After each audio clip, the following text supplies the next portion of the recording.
Ferdinand here. I see. Final edits. I will have them done on your desk by Monday morning. More diversity, yes. I will sign off. I'm going to have to call you back. Everything's fine. Yes, Monday. Bye now. Who are you? Well, you would know that if you diversified your textbook. You mean to tell me you really don't know? Wowee, I am Patricia Polacco, an award-winning author and illustrator. But enough about me. Why don't we talk about the women in your art history textbook? Well, you see, there aren't any. What? What was that? There aren't any women in the art history textbook. And why is that? Well, I really don't know. I guess I just thought that only men made important contributions to art. There it is. Well, Ferdinand, I want to take you on a journey.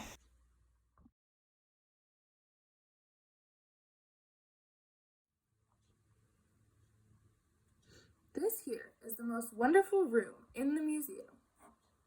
What's so great about it? This room was created to represent the lack of representation of women in art. All these empty frames signify a woman who created beautiful, earth-shattering art that has been forgotten. Wow, I didn't think there were any women artists of merit to begin with. Let me show you a few.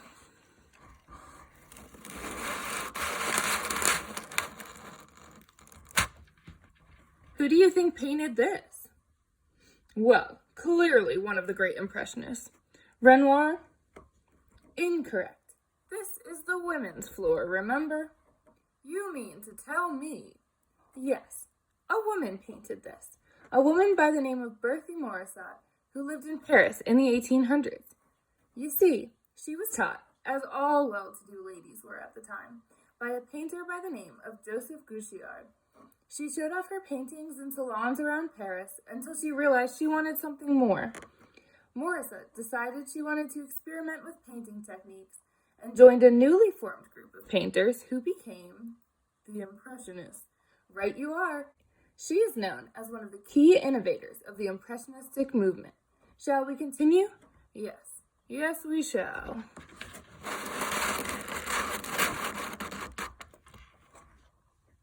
Whoa, tell me about this. I'm glad you're so interested. This is Gamine. Gamine? Yes, a sculpture of a young boy from Harlem by Augusta Savage. What's her story? Augusta Savage was given a spot in the New York Art School over 142 men who had also applied.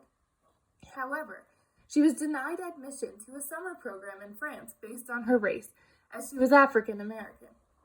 That's awful, being excluded based on something you can't change. Huh, how about that? Excluded, because of something you can't change. Anyways, back to my story.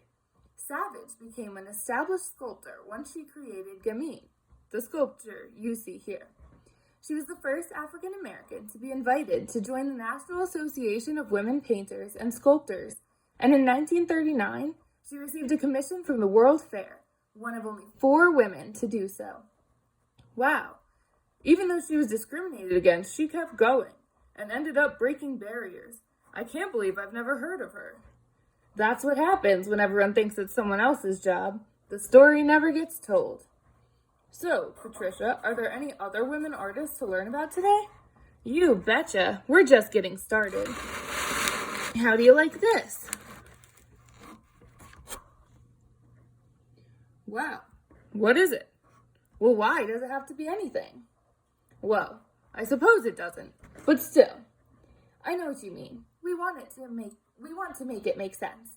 Well, the artist who created this cannot explain her thought process or reasoning, but I can tell you how others interpret it.